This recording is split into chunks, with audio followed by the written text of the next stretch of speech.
সুম্মা আওরাসনাল কিতাব আল্লাযিনা ইসতাফাইনা মিন ইবাদিনা, অতঃপর আমি উত্তরাধিকারী বানিয়েছি এই কিতাবের আমার এমন একদল বান্দাকে যাদেরকে আমি বাছাই করেছি। কিন্তু তারপরেও ফামিনহুম যালিমুন নাফসি, তাদের মধ্যে প্রথম দলটা তারা জালেম, নিজেদের উপর অত্যাচারী, অমিনহুম মুক্তাসিদ, এবং তাদের মধ্যে দ্বিতীয় দলটা মধ্যমপন্থী, অমিনহুম সাবিকুম বিল খায়রাতি বিইজনিল্লাহ, এবং তাদের তৃতীয় দলটা আল্লাহর হুকুমে সৎকর্মে অগ্রগামী। জালিকা ফাদলুল কাবীর, এবং এটা হলো সবচেয়ে বড় অনুগ্রহ। তার আল্লাহ তাআলা যাদেরকে আসমানি কিতাবের ওয়ারিস বানিয়েছেন তারা আল্লাহর বাছাই করা বাদ, মানে তারা টেস্টে অ্যালাউ হয়েছে সবাই, কিন্তু ফাইনালে ম্যাক্সিমাম ফেল করে গেল। তার কারণ তাদের প্রথম দলটাই জালেম, দ্বিতীয় দলটা মধ্যমপন্থী, তৃতীয় দলটা আল্লাহর হুকুমে সৎকর্মে অগ্রগামী, এবং এটা আল্লাহর সবচেয়ে বড় অনুগ্রহ। এই যে কথাটা, এটা বিরাট কথা। এগুলি আলোচনা করতে গেলে অনেক সময় আলেমরা এরা মুখে আঙ্গুল দেয়, এগুলো বললেন না।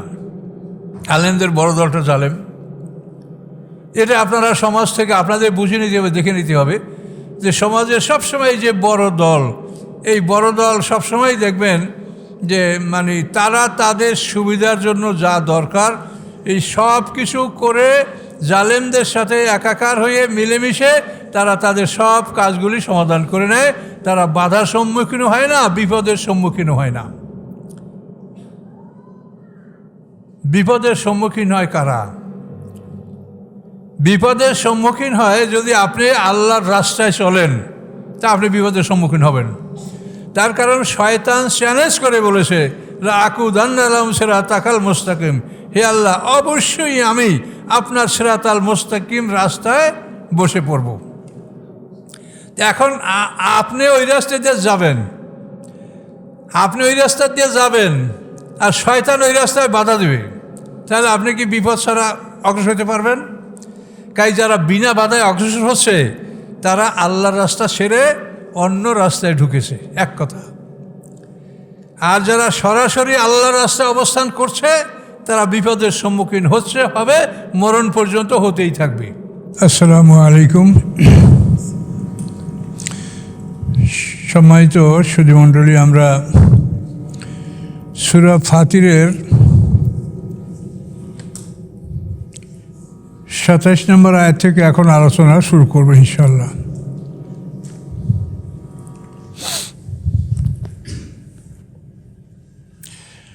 আউযু বিল্লাহি মিনাশ শাইতানির রাজিম। আলাম তারা আন্নাল্লাহা আনজালা মিনাস সামাই মাআন ফাআখরাজা বিহি মিনাস সামারাতি মুখতালিফান আলওয়ানুহু।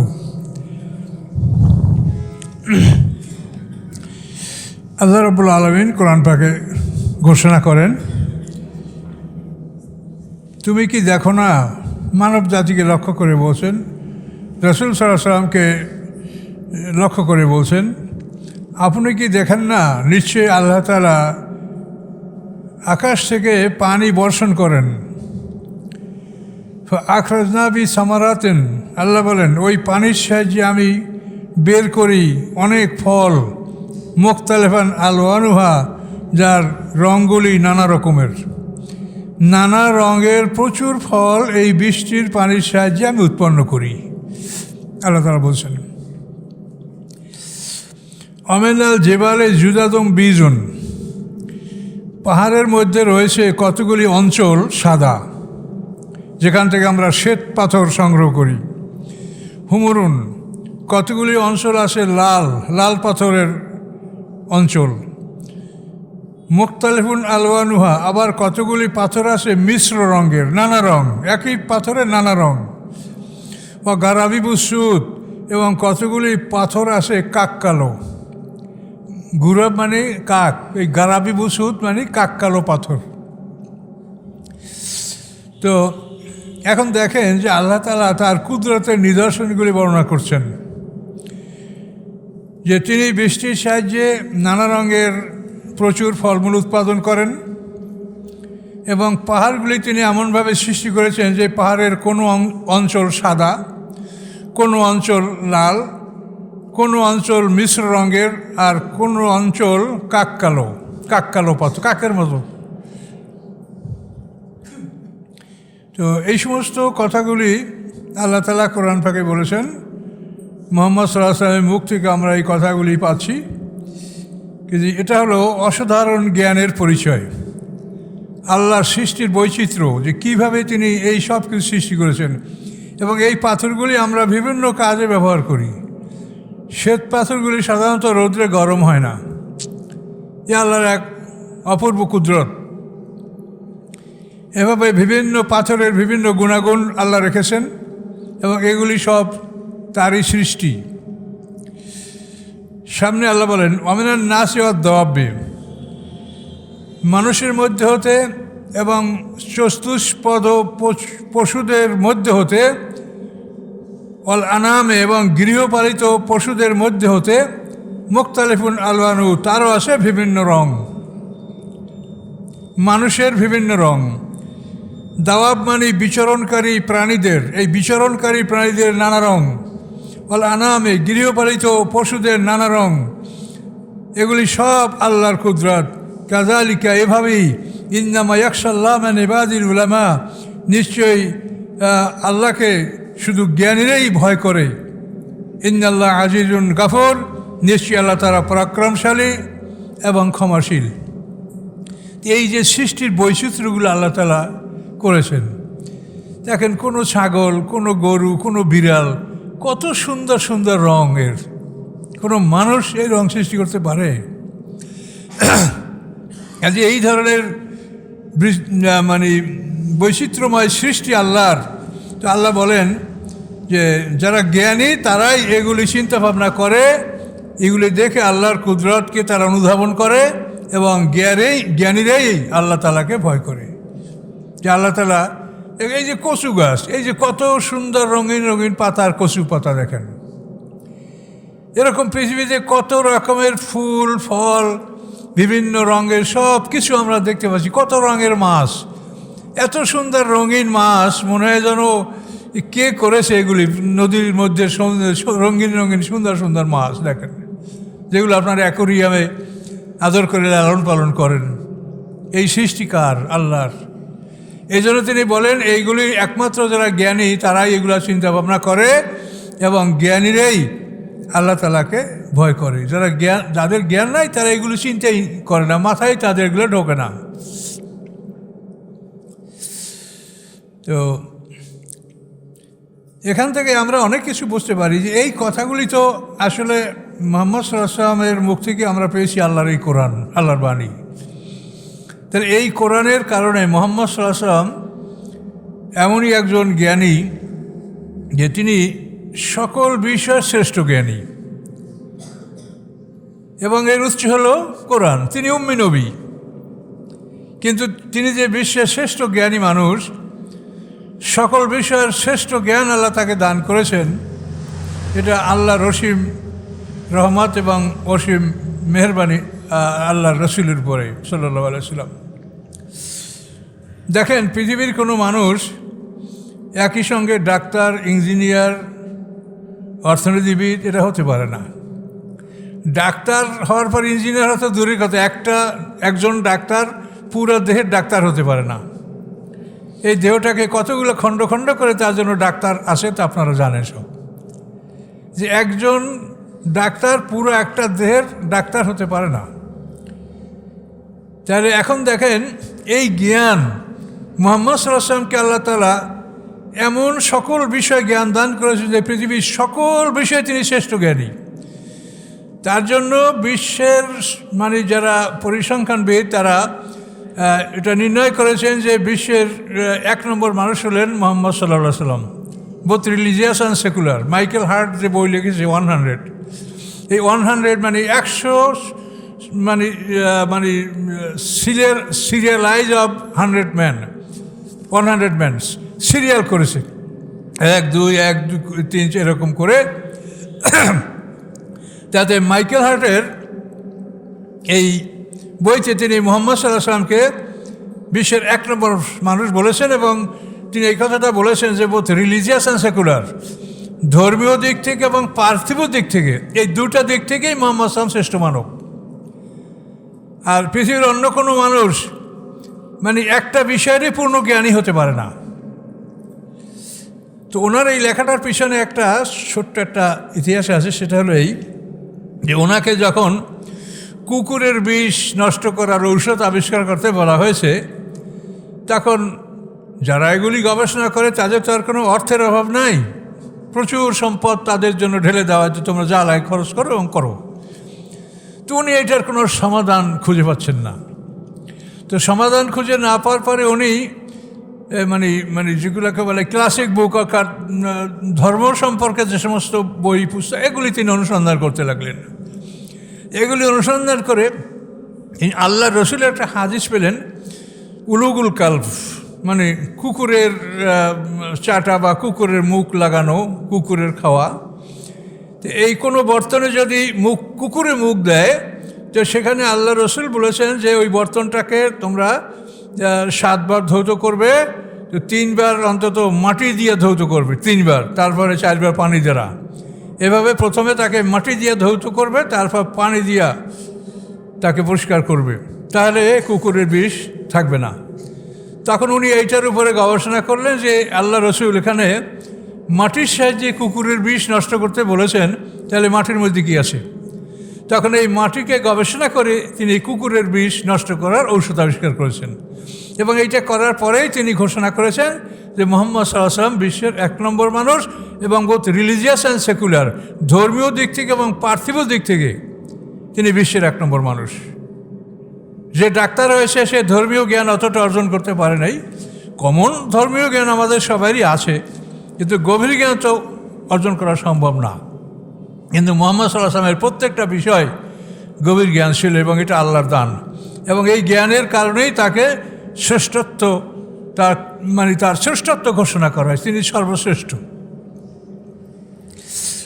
তো এগুলি হলো চিন্তার বিষয়। এই জন্য আল্লাহ বলেন যে ঠিক এভাবেই একমাত্র আল্লাহ, আলেমগণই একমাত্র চিন্তা গবেষণা করে এবং তারা আল্লাহকে ভয় করতে সক্ষম হয়। তো আলেম মানে যারা জ্ঞানী। আমরা মনে করি যে মাযহাবে যারা পড়ছে তারা আলেম, হ্যাঁ তারা আলেম, এটা আপনি বলতে পারেন, কিন্তু আলেম তাদের ওটাখানে সীমাবদ্ধ না। আলেম শব্দের অর্থ জ্ঞানী। আপনি যেখানেই লেখাপড়া করেন, আপনি যদি জ্ঞান অর্জন করেন তাহলে আপনি জ্ঞানী। আর আপনি একটা ডিগ্রি নিলেন কিন্তু আপনার জ্ঞান নাই, এটার মূল্য নাই। আমাদের বর্তমানে মানে জ্ঞানের পরিধি হলো একটা ডিগ্রি, যে এই ডিগ্রিটা তার আছে কিনা, কিন্তু আসলে জ্ঞান যাকে বলে সেই জ্ঞান খুব কম মানুষের মধ্যেই আসে। এই জ্ঞান অর্জন করতে হয় সাধনা করে। একটা মানুষ যখন কোনো একটা সাবজেক্টে MA পাস করে, তখন আমার স্যার ডক্টর মোস্তাফিজ স্যার বলেছেন যে MA পাস করার অর্থ এই নয় যে তুমি এই বিষয়ের জ্ঞানী হয়ে গেছো, এটার অর্থ হলো তুমি অ্যাক্সেস অধিকার করেছো, মানে তোমার জন্য এটা দরজাটা খোলা হয়েছে, তুমি প্রবেশ অধিকার লাভ করেছো। এখন তুমি প্রবেশ করো, পড়াশোনা করো, স্টাডি করো, সারা জীবন চিন্তা ভাবনা গবেষণা করো, তবে তুমি জ্ঞানী হতে পারবে। কিন্তু সার্টিফিকেট অর্জন করেছো বলেই তুমি জ্ঞানী হয়ে গেছো, তুমি কামেল পাস করছো তুমি জ্ঞানী হয়ে গেছো, তুমি মুফতি ফতুয়া পাস করেছো তুমি জ্ঞানী হয়েছো, এটা চিন্তা করলে কখনোই তারা জ্ঞানী হবে না।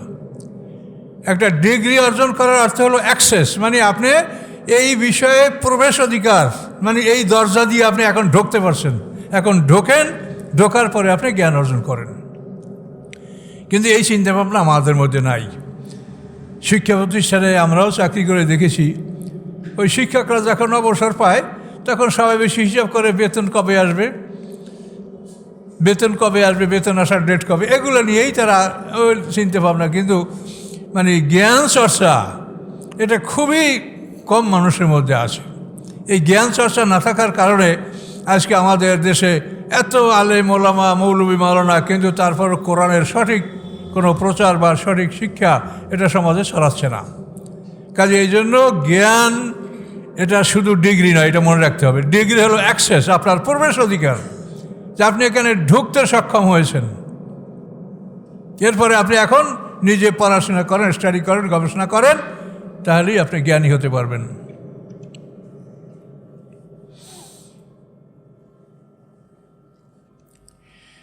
ইন্নাল্লাযীনা ইয়াতলুনা কিতাবাল্লাহ, নিশ্চয়ই যারা তেলাওয়াত করে আল্লাহর কিতাব। তো তেলাওয়াত, কিরাত, তেলাওয়াত তাফাক্কু, কোরআন শিক্ষার 3টে স্তর। প্রথম স্তর হচ্ছে কেরাত, যেটা আল্লাহ বলছেন ফাকরাউ মা তায়াসসারা মিনাল কোরআন, নামাজে তোমাদের যেটা পড়া সহজ হয় সেটাই পড়ো। তুমি নামাজে দাঁড়াবে, তুমি আগেই কোনো সূরা নির্ণয় করবে না। তুমি নামাজে দাঁড়িয়ে সূরা ফাতিহা তো কম্পালসারি পড়তেই হবে, এরপরে কোন সূরা পড়বে ওটা নামাজে দাঁড়ানোর পরে তোমার যেটা মনে হয় সেটা পড়বে। তো তুমি আগেই নির্ণয় করে নেবে যে আজকে আমি ফাতিহার পরে ওটা পড়বো, এটা আল্লাহ বলেন নাই। আল্লাহ বলছে তোমার জন্য যা সম্ভব, ফাতিহা তোমার কম্পালসারি ওটা পড়তে হবে, তারপর তোমার যেটা মনে আসে সেটা তুমি পড়ো। তো এই জন্য এখানে বলা হয়েছে ইয়াতলুনা কিতাবাল্লাহ, ইয়াতলুনা তেলাওয়াত, তেলাওয়াত অর্থসহ পাঠ করা এবং আমল করা। তালা শব্দের অর্থ অনুকরণ করা।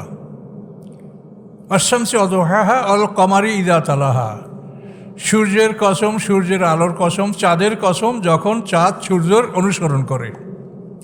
তালা শব্দের অর্থ অনুসরণ করা। তা আপনি যদি না বোঝেন তো অনুসরণ করতে পারবেন? এই জন্য এখানে তেলাওয়াত শব্দটা আল্লাহ বলছেন। এবং এই কেরাত, তেলাওয়াত, তাফাক্কুর 3টা বিষয় আল্লাহ কোরআনে স্পষ্ট করে বলেছেন। কেরাতে আমরা আল্লাহর রহমত লাভ করব। ওয়াইজা কুরিয়াল কোরআন ও ফাস্তামিউ লাহু ওয়া আনসিতু লাআল্লাকুম তুরহামুন, যখন তোমাদের উপরে কোরআন পাঠ করা হয় তো ফাস্তামিউ লাহু, তোমরা কান লাগিয়ে শোনো, ওয়া আনসিতু, চুপ থাকো, তাহলে তোমরা রহমত লাভ করবে। তো কোরআনের বৈশিষ্ট্য হলো যে একজনের তেলাওয়াত যদি আপনার কানে আসে তা আপনি আর তেলাওয়াত করতে পারবেন না, আপনারটা বন্ধ রাখতে হবে, বন্ধ রেখে এটা শুনবেন। তার কারণ আপনি তেলাওয়াত করে এটা হলো মোস্তাহাব, আর আপনার শোনাটা হলো ওয়াজিব। এখন ওয়াজিব তরক করে তো মোস্তাহাব পালন করতে পারবেন না। এই জন্য কোরআনের আওয়াজ যদি কানে আসে তাহলে সেখানে চুপ করে সেটাকে শুনতে হবে, নিজের তেলাওয়াত বন্ধ করতে হবে। কিন্তু আমরা দেখি যে বক্তা সাহেবরা ওয়াজ করতে আইসা বলে আমার সাথে পড়েন আউযু বিল্লাহি মিনাশ শাইতানির রাজিম। কি এটা কেমন কথা? যেখানে আল্লাহ বলছে একজনে পড়লে অন্যজনরা শুনবে, সেখানে আপনি আমার সাথে একসঙ্গে চিৎকার দিয়ে পড়েন আউযু বিল্লাহ, আর ওই আয়াতটা বলে না বক্তারা, এটা কি? তাহলে এদের জ্ঞানের পরিধিটা কি বলেন? এদেরকে তো আপনার টাকা পয়সা দিয়ে আসেন ওয়াজ করার জন্য। একসঙ্গে চিৎকার করিয়া কোরআন পড়া যাবে, এটা কোরাস না যেটা আপনি চিৎকার করবেন। হ্যাঁ, প্রশিক্ষণের জন্য ছেলেদেরকে যেরকম শিক্ষকরা যেটা ভালো মনে করে, প্রশিক্ষণ পিরিয়ডে এই ছোটো বাচ্চাদেরকে ওদেরকে প্রশিক্ষণ পিরিয়ডে একসঙ্গে যদি ওরা পড়ে বা পড়ায় শিক্ষক, এটা কিন্তু এই আওতার মধ্যে পড়বে না, এটার প্রশিক্ষণ পিরিয়ড। কিন্তু যখন আপনি প্রশিক্ষণ লাভ করেছেন তখন কিন্তু আপনার জন্য আর এরকম সম্ভব নয় যে আপনি একসঙ্গে চিৎকার করে সবাই পড়বেন। তাহলে কোরআনের বৈশিষ্ট্য হলো যে শুনলে চুপ করতে হবে। এই জন্য আল্লাহ বলেন ওয়াইজা কুরিয়াল কোরআনও, যখন কোরআন পাঠ করা হয় ফাস্তামিউ লাহু, তোমরা কান লাগিয়ে শোনো, ওয়া আনসিতু, এবং তোমরা চুপ থাকো, লাআল্লাকুম তুরহামুন, তাহলেই তোমরা আল্লাহর রহমত লাভ করতে পারবে। আচ্ছা, তেলাওয়াত। ওয়াইজা তুলিয়াত আলাইহিম আয়াতু যাদাতুহুম ঈমানান ওয়া আলা রাব্বিহিম ইয়াতাওয়াক্কালুন, যখন তাদের উপরে আল্লাহর আয়াতগুলি তেলাওয়াত করা হয়, অর্থাৎ অর্থসহ যখন পাঠ করা হয়, যাদাতুহুম ঈমানা, তখন তাদের ঈমান বাড়ে, ওয়া আলা রাব্বিহিম ইয়াতাওয়াক্কালুন, এবং তারা রবের উপরে নির্ভরশীল হয়। তাহলে কেরাতে পাবেন রহমত, তেলাওয়াতে আপনার ঈমান বাড়বে আর তাওয়াক্কুল বাড়বে। যাদাতুহুম ঈমানা ওয়া আলা রাব্বিহিম ইয়াতাওয়াক্কালুন, ঈমান বাড়বে, তাওয়াক্কুল বাড়বে, নির্ভরশীলতা বাড়বে তেলাওয়াতে। তাহলে ঈমান এবং তাওয়াক্কুল এটা বাড়বে তেলাওয়াতে, কেরাতে পাবেন আপনি রহমত। তো এই তেলাওয়াতে ঈমান কেমনে বাড়ে দেখেন।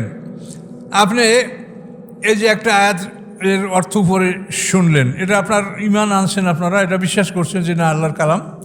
এরপরে যখন নিচের আয়াতটা আপনাদেরকে অর্থ করে শোনানো হয়, তো এটার সাথে ওইটা যোগ হয় না, আপনার ঈমান বিশ্বাস, এইভাবে আপনার ঈমান বাড়ে। তেলাওয়াতে ঈমান বাড়বে। আপনি তেলাওয়াত করছেন আকিমুস সালাত, তা আপনার নামাজের প্রতি ঈমান আসছে। তারপর পড়লেন আতুজ জাকাত, তারপর জাকাতের উপরে আপনার ঈমান আসছে। তারপরে কুতিবা আলাইকুমুস সিয়াম, এটা বিশ্বাস করলেন, তখন রোজার উপরে আপনার ঈমান বাড়লো। তাহলে তেলাওয়াতে আপনার ঈমান এবং তাওয়াক্কুল বাড়ে, কেরাতে আপনি রহমত পাবেন। আর তাফাক্কুর যদি অর্জন করতে পারেন, এটা নবী রাসূলদের পর্যায়ের মানে একটা স্তর, তাফাক্কু, গভীর জ্ঞান।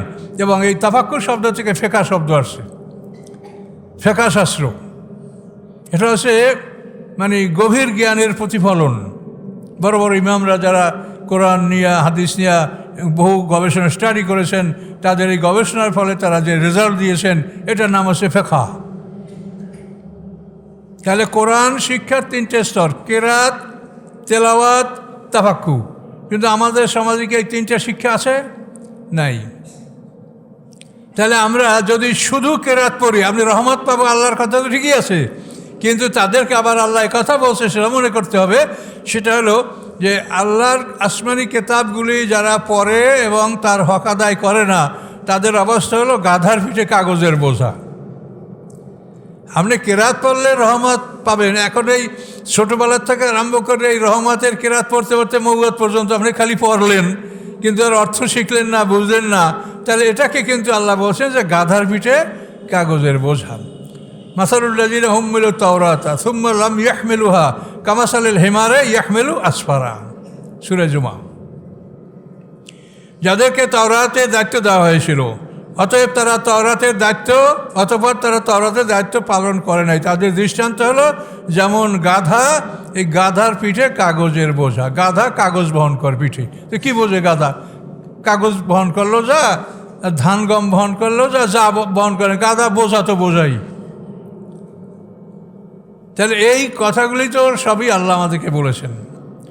শুধু কেরাত নির্ভরশীল হতে হবে না। আপনি কেরাত শিখেছেন, এটা প্রাথমিক শিক্ষা। দ্বিতীয়, আপনি তেলাওয়াত এবং তাফাক্কু, এটা আপনারা চেষ্টা করবেন। আল্লাহ যাকে সেই জ্ঞান দান করে, সবার জ্ঞান সমান না। কাজেই কিছু লোক সমাজের এমন হবে, প্রথম শ্রেণীর মানুষ, যারা এই তাফাক্কু বা এই গভীর জ্ঞান অর্জন করতে সক্ষম হবে।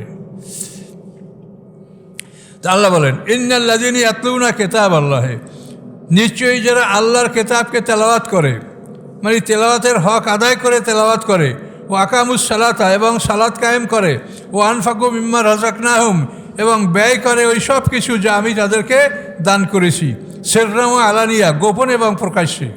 দান করবেন আপনি গোপনে, প্রকাশ্যে। ইয়ারজুনা তিজারাতাল লান তাবুর, তারা এমন একটা ব্যবসার আশা করতে পারে যে ব্যবসায় কখনো তারা ক্ষতিগ্রস্ত হবে না, লোকসান হবে না। এই ব্যবসা হলো এই, মানে কি বলা হলো, আল্লাহর কিতাবকে আপনি অর্থসহ তেলাওয়াত করবেন, সালাত কায়েম করবেন, সম্পদ আল্লাহর পথে ব্যয় করবেন প্রকাশ্যে গোপনে। তাহলে আপনি এমন একটা ব্যবসার আশা করতে পারেন যে এই ব্যবসায় আপনার কখনো লস হবে না। সেটা হলো আপনি আল্লাহর কাছে এই ব্যবসা করে জান্নাত লাভ করবেন। এই ইসলামকে একটা ব্যবসা বলা হয়েছে। হাল আদুল্লুকুম আলা তিজারাতিন তুনজিকুম মিন আযাবিন আলিম, আল্লাহ বলছেন, তোমাদেরকে কি আমি এমন একটা ব্যবসার কথা বলে দেব যে ব্যবসাটা তোমাদেরকে বেদনাদায়ক শাস্তি থেকে মুক্তি দিবে? তাহলে এটা একটা ব্যবসা। ব্যবসা মানে কি? বেচা কেনা, তাই না? ব্যবসা মানে কি? বেচা এবং কেনা, কেনা এবং বেচা, এই তো। আল্লাহ বলেন এটা আমার ব্যবসা, তোমার জীবন সম্পত্তি আমি কিনবো জান্নাতের বিনিময়ে। তাহলে এটা বেচা কিনা হলো না? ইন্নাল্লাহা আশতারা মিনাল মুমিনিনা আনফুসাহুম ওয়া আমওয়ালাহুম বিআন্না লাহুমুল জান্নাহ, নিশ্চয়ই আল্লাহ তাআলা খরিদ করেছেন মোমেনদের জীবন সম্পত্তি বেহেশতের বিনিময়ে। তা ব্যবসা মানে কি? কেনা বেচা, বেচা কেনা, তাহলে এইটা ব্যবসা। এই জন্য আল্লাহ বলছেন, হাল আদুল্লুকুম আলা তিজারাতিন তুনজিকুম মিন আযাবিন আলিম। এইটা হলো ব্যবসা। কিন্তু আমরা ব্যবসা করি আপনাদের থেকে টাকা সংগ্রহ করার। কি কায়দা হলে আপনারা হুজুরের সব টাকা দেবেন, হুজুরে ভেস্তে নিয়ে যাবে, আমরা এই ব্যবসা করি। কিন্তু কোরআনের ব্যবসার অর্থ এটা না। কি বুঝেছেন ভাই? কোরআনের ব্যবসাটা বুঝেছেন? আর আমরা যে ব্যবসাটা করি এটা আমাদের আবিষ্কার। কোনো সাহাবায়ে আমরা এরকম ব্যবসা করেন নাই, করছেন? কেউ দেখাতে পারবেন? আল্লাহ রসুল তো হজের সময় ১৬ লক্ষ সাহাবী নিয়ে হজ করেছেন। কোনো সাহাবী এরকম দরগা খুললে সেখানে মানুষের যাবে আর টাকা দিয়ে আসবে দরগায় সওয়াবের উদ্দেশ্যে। তাহলে আমরা যেটা আবিষ্কার করছি এটা হলো আমাদের ব্যবসা।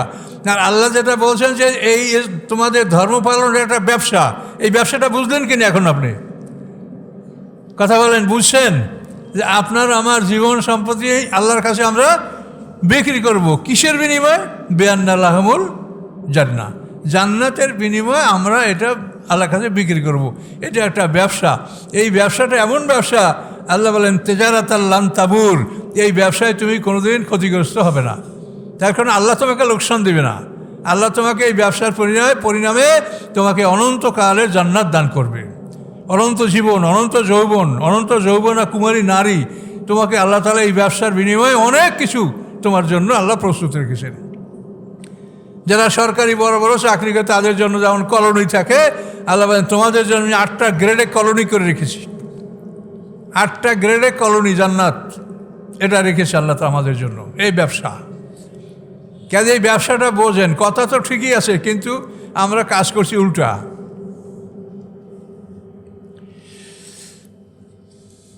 আল্লাহ বলেন লাইউফিয়া মুজুরাহুম, যে আল্লাহ তাআলা যাতে দিতে পারেন তোমাদেরকে তোমাদের পারিশ্রমিক, তোমাদের বিনিময়, তোমাদেরকে তোমাদের পারিশ্রমিক। তোমরা যে শ্রম করেছো আল্লাহর পথে, এই কষ্ট করে আপনারা মসজিদে আসেন, অনেকে শহর থেকে আসছেন, অনেকে আরও দূরের থেকে আসছেন, এই পরিশ্রমের ফলাফলটা আল্লাহ দিবে। কত কদমে আপনারা এখানে আসেন, কত দূর থেকে আসেন, কে কী করেছেন, প্রত্যেকটি ক্ষেত্রে আপনি আল্লাহর কাছে বিনিময় পাবেন। লাইউফিয়া মুজুরাহুম, যে আল্লাহ তাআলা পুরোপুরি দান করবেন তাদেরকে তাদের বিনিময়। ওয়াজিদা হুম মিন ফাদলিহি, এবং আরও বাড়িয়ে দেবেন তার নিজের অনুগ্রহ হতে। আপনার পাওনা যায় এটা তো দিবে, তারপরে নিজের পক্ষ থেকে আল্লাহ দিবে। আল্লাহর কি কোনো অভাব আছে? সমস্ত পৃথিবীর সম্পদ, আকাশ পৃথিবী, এরকম কত পৃথিবীর সম্পদ তার কাছে, তিনি আরও অনুগ্রহ দান করবেন। ইন্নাহু গাফুরুন শাকুর, এরপরেও খবর হলো যে তিনি ক্ষমাশীল এবং কৃতজ্ঞতা গ্রহণকারী। যদি আপনার কোনো ভুল ত্রুটি হয়ে থাকে আল্লাহর কাছে ক্ষমা চাবেন, তিনি ক্ষমাশীল, তিনি ক্ষমা করবেন। এবং শাকুর মানে আপনারা যা করে এটা প্রত্যাখ্যান করা হবে না, এটা রিজেক্ট করবেন না। এই শাকুর অর্থ এটা, তিনি কৃতজ্ঞতা গ্রহণকারী। অর্থাৎ কেউ অল্প করছে, কেউ বেশি করছে, একজনে মানে সুরে ফাতিহা কুল হুয়াল্লাহ ছাড়া আর কোনো সুরা জানে না, সে ওই দিয়েই নামাজ পড়ে। আর যে ভালো জানে সে বড় বড় সুরা পড়ে, অনেক রাত পরে, অনেক সুন্দর করে। আর যে ছোটো, একে আল্লাহ তাআলা ফেলাই দিবে না। আমরা অনেক সময় যেগুলো প্রয়োজন না এগুলো আমরা রিজেক্ট করি, দরকার নেই। কিন্তু আল্লাহ বলছেন যে না, আমি তোমাদের ছোট বড় সবই গ্রহণ করব। মা ইয়াফআলু মিন খায়রিন ফালা ইউগফারু, আল্লাহ বলছেন যে কল্যাণকর যে কাজগুলি যা করা হয় তার কোনোটাকেই আল্লাহ তাআলা প্রত্যাখ্যান করবেন না। এটা বিরাট ব্যাপার। আমি তো ছোটোবেলায় মাছ ধরতে গেলে বড় বড় মাছটা খালই বলে আমার দেশে তুলেছি, ছোটোখাটো তো জাল ধরে ফেলাই দিয়েছি, এগুলো কী তুলবো? এই যে চিংড়ি মাছের এত দাম, আমার জীবনে আমি মাছ ধরি তখন এগুলো ফেলাই দিয়েছি, এগুলো কি বাড়িতে নেবো কী জন্য? তা আল্লাহ বলেন যে আমি কিন্তু তোমাদের ছোট বড় যে যা তোমরা করো আমি কোনোটা ফেলে দেব না। এই জন্য বলা হয়েছে গাফুরুন শাকুর। মা ইয়াফআলু মিন খায়রিন ফালা ইউগফারু, মানুষেরা যে কল্যাণকর কাজগুলি করে এটাকে আল্লাহ তাআলা কখনোই অগ্রাহ্য করবেন না। তার কারণ সৃষ্টি তো তার, তিনি জানেন যে আমি কাকে কতখানি জ্ঞান দিয়েছি। সৃষ্টি তো তার, তিনি জানেন যে কাকে কতখানি জ্ঞান দেওয়া আছে। এবার এই জ্ঞান অনুসারে হিসাবটা তিনি নেবেন। আমার হিসাব আর আপনার হিসাবে এক হবে না। আমাকে আল্লাহ যেটুকু জ্ঞান দিয়েছে আমার জ্ঞান অনুযায়ী হিসাব। এইভাবে প্রত্যেকটা মানুষকে তার জ্ঞান অনুসারে তার থেকে হিসাব নেওয়া হবে, সেটা কঠিন ব্যাপার। ওয়াল্লাযী আওহাইনা ইলাইকা মিনাল কিতাবি হুয়াল হক, আল্লাহ বলেন আমি আপনার প্রতি ওহির মাধ্যমে যে কিতাব নাজিল করেছি এটা সত্য। আল্লাহ সাক্ষী দিচ্ছেন, এই আল্লাহর কালাম, এটা শুভ আল্লাহ সাক্ষী দিচ্ছেন। ওয়াল্লাযী আওহাইনা ইলাইকা, আমি যা ওহী করেছি আপনার প্রতি হে রাসূল, মিনাল কিতাবে, এই কিতাব হতে, কিতাবের অংশ, হুয়াল হক, এটা সত্য, মুসাদ্দিকা, এবং এটা অনুমোদনকারী, লিমা বাইনা ইয়াদাইহি, এর সামনের কিতাবগুলির। এর সামনের কিতাব কী ছিল? ইনজিল, তাওরাত, জাবুর, এগুলিকে অনুমোদন করে, এগুলোকে দিয়ে কনফার্ম করে। আপনারা যেরকম রেজুলেশন অনুমোদন করেন না, যে মানে বিগত সবার মন্তব্য পাঠ করে অনুমোদন করা হলো, তা আপনারা এখন আজকের নূতন মিটিংয়ে পুরাতনটাকে আপনারা কী করলেন? অনুমোদন করলেন। এই মুসাদ্দিকার শব্দের অর্থ অনুমোদন, যে পিছনের কিতাবগুলিকে এই কোরআন অনুমোদন করেছে, সত্য বলে সাক্ষী দিয়েছে। ইন্নাল্লাহ বিবাদিহি লাখাবীরুম বাসীর, নিশ্চয়ই আল্লাহ তাআলা তার বান্দার সম্পর্কে খবরও রাখেন এবং দেখেন। কত সুন্দর কথা, তিনি খবর রাখেন, দেখেন। যে আল্লাহর দৃষ্টি ছাড়া, আল্লাহর হুকুম ছাড়া একটা গাছের পাতা পড়ে না, সেই আল্লাহ কি আমাদের কর্মকাণ্ড দেখেন না? বলেন বলেন কি অবস্থা আল্লাহর? তিনি খাবির, তিনি সব কিছুর খবর রাখেন, সব কিছু দেখেন, মহা কুদরতের মালিক আল্লাহ। কিন্তু আমরা এই শয়তান আমাদেরকে দুনিয়ার দিকে এমন ফিরে, এমন দৃষ্টি আমাদের সামনে তুলে ধরে, যার জন্য আমরা সব কিছু ভুলে যাই। এই জন্য নিচের দিক তাকাই হাঁটতে বলছে আল্লাহ, যে তুমি উপরে তাকাইও না, নিচে তাকাই হাঁটো, তাহলে তুমি ভালো থাকবে। যতই বেশি দেখতে যাবে ততই তোমার চিন্তাটা ডাইভার্ট হয়ে যাবে, অ্যাটেনশনটা, মনোযোগটা ডাইভার্ট হয়ে যাবে, তুমি আল্লাহর দিকে তোমার ধ্যান খেয়ালটা ছুটে অন্যদিক চলে যাবে। কিন্তু যথাসম্ভব তুমি তোমার পথের দিক তাকাইয়েই তুমি হাঁটো। কুল্লিল মুমিনিনা ইয়াগুদ্দু মিন আবসারিহিম, মুমিনরা যেন চক্ষু নিচে রেখে চলে। অকুল্লিল মুমিনাতি ইয়াগুদ্দুনা মিন আবসারিহিন্না, এবং মুমিন নারীদেরকে বলেন তারা যেন চক্ষু অবনমিত রেখে চলাফেরা করে। এটা কেন? আপনি যতই তাকাবেন ততই আপনার অ্যাটেনশন ডাইভার্ট হবে, আপনি মনোযোগটা ঠিক রাখতে পারবেন না, মনোযোগটা আপনার একদিক থেকে অন্যদিকে চলে যাবে। মসজিদ থেকে যে মন নিয়ে আপনি বের হন, পৃথিবীর যে কোনো একটা জিনিস তাকালে পরেই আপনার সেইটা মসজিদের এটা ভুলে গিয়ে আপনার ওইটার দিকে আপনার মনটা ঘোরে, যেটা কীরকম হলো, এই ভাটাটা কার, এই বাড়িটা কার, হ্যাঁ, এই পুকুরটা কার, এই মনের মধ্যে এগুলি কিন্তু ঘুরল। আর যদি আপনি কোনো দিক না তাকান তাহলে আপনি ভালো থাকতে পারবেন। মানুষের জন্য আল্লাহ কত সতর্কবাণী নাজেল করেছেন, এটা অবাক কাণ্ড। সুম্মা আওরাসনাল কিতাব আল্লাযীনা ইসতাফাইনা মিন ইবাদিনা, সুম্মা মানে পরে, অতঃপর আমি উত্তরাধিকারী বানালাম কেতাবের, এই কেতাব মানে আসমানি কেতাবের, আল্লাযীনা ইসতাফাইনা মিন ইবাদিনা, আমার বাছাইকৃত একদল বান্দাদেরকে। নবী রসুলদের তিরোধানের পরে, নবী রসুলদের পৃথিবীর থেকে বিদায় হয়ে যাওয়ার পরে আল্লাহ বলেন, অতঃপর আমি আমার বাছাইকৃত একদল বান্দাকে আসমানি কেতাবের ওয়ারিস বানালাম। তোমরা 7 মিনিট আগে আমাদের বললো 7 মিনিট থাকতে, অন্য একটু কথা আছে। সুম্মা আওরাসনাল কিতাব আল্লাযীনা ইসতাফাইনা মিন ইবাদিনা, অতঃপর আমি উত্তরাধিকারী বানিয়েছি এই কেতাবের আমার এমন একদল বান্দাকে যাদেরকে আমি বাছাই করেছি। কিন্তু তারপরেও ফামিনহুম যালিমুন নাফসি, তাদের মধ্যে প্রথম দলটা তারা জালেম, নিজেদের উপর অত্যাচারী, অমিনহুম মুক্তাসিদ, এবং তাদের মধ্যে দ্বিতীয় দলটা মধ্যমপন্থী, অমিনহুম সাবিকুম বিল খায়রাতি বিইজনিল্লাহ, এবং তাদের তৃতীয় দলটা আল্লাহর হুকুমে সৎকর্মে অগ্রগামী। যালিকা ফাদলুল কাবীর, এবং এটা হলো সবচেয়ে বড় অনুগ্রহ। তার আল্লাহ তাআলা যাদেরকে আসমানি কেতাবের ওয়ারিস বানিয়েছেন তারা আল্লাহর বাছাই করা বান্দা, মানে তারা টেস্টে অ্যালাউ হয়েছে সবাই, কিন্তু ফাইনালে ম্যাক্সিমাম ফেল করে গেল।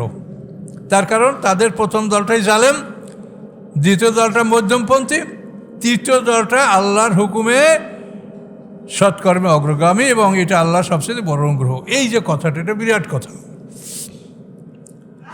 এগুলি আলোচনা করতে গেলে অনেক সময় আলেমরা এরা মুখে আঙ্গুল দেয়, এগুলো বললেন না। আলেমদের বড় দলটা জালেম, এটা আপনারা সমাজ থেকে আপনাদের বুঝে নিতে হবে, দেখে নিতে হবে যে সমাজের সবসময় যে বড় দল, এই বড় দল সবসময় দেখবেন যে মানে তারা তাদের সুবিধার জন্য যা দরকার এই সব কিছু করে জালেমদের সাথে একাকার হয়ে মিলেমিশে তারা তাদের সব কাজগুলি সমাধান করে নেয়। তারা বাধার সম্মুখীনও হয় না, বিপদের সম্মুখীনও হয় না। বিপদের সম্মুখীন হয় কারা? বিপদের সম্মুখীন হয় যদি আপনি আল্লাহর রাস্তায় চলেন, তা আপনি বিপদের সম্মুখীন হবেন। তার কারণ শয়তান চ্যালেঞ্জ করে বলেছে, লাআকুদান্না লাহুম সিরাতাকাল মুস্তাকিম, হে আল্লাহ অবশ্যই আমি আপনার সিরাতাল মুস্তাকিম রাস্তায় বসে পড়ব। এখন আপনি ওই রাস্তা দিয়ে যাবেন, আর শয়তান ওই রাস্তায় বাধা দেবে, তাহলে আপনি কি বিপদ ছাড়া অগ্রসর হতে পারবেন? তাই যারা বিনা বাধায় অগ্রসর হচ্ছে তারা আল্লাহর রাস্তা ছেড়ে অন্য রাস্তায় ঢুকেছে, এক কথা। আর যারা সরাসরি আল্লাহর রাস্তায় অবস্থান করছে তারা বিপদের সম্মুখীন হবে, মরণ পর্যন্ত হতেই থাকবে। এটা হলো মূল কথা। এটার উপরে আমি আরও কথা ইনশাল্লাহ পরে বলবো এই আয়াতের উপর। তো এখন আমরা অন্য একটু কথা বলবো, সেটা হলো কি, দেখেন আমাদের বহুকাল পরে, আমার মনে হয় 15-16 বছর পরে একটা ভোট করার মতো একটা সময় আমাদের সবাইকে আল্লাহ দান করছে।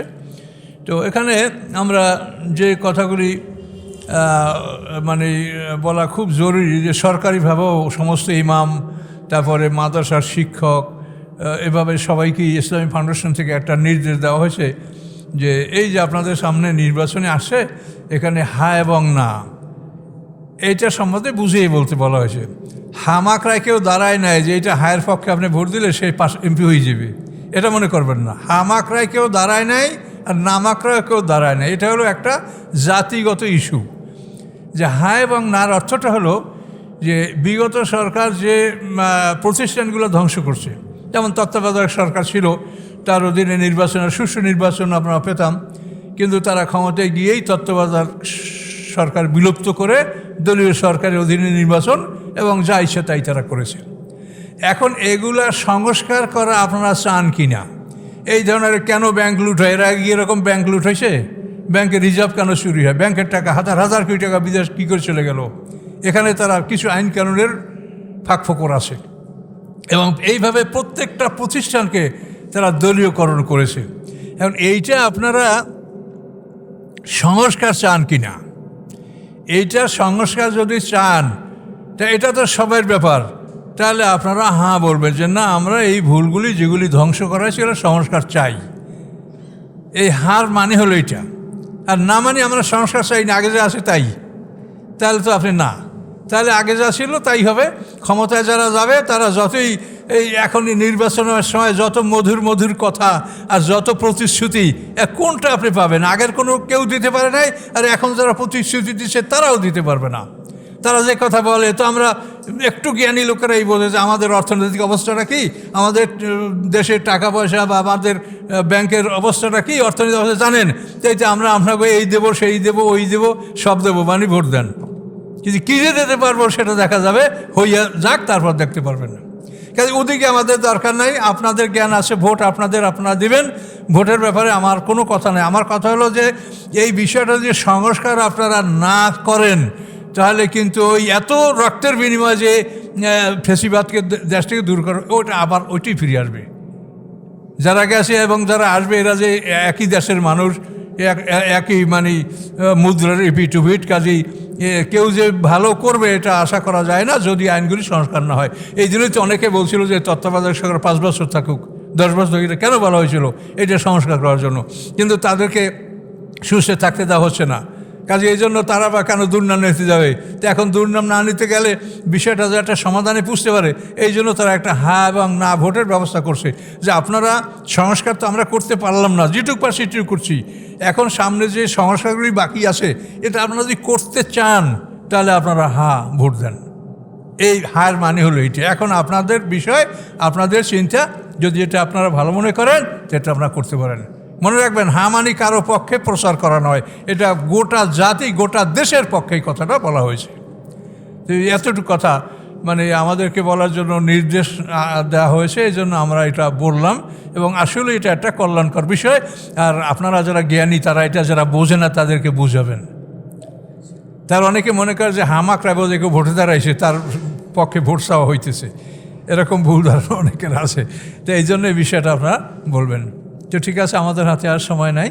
তো আপনারা যারা কাবলা জুমা আদায় করেন, 4 রাকাত কাবলা জুমা আদায় করেন।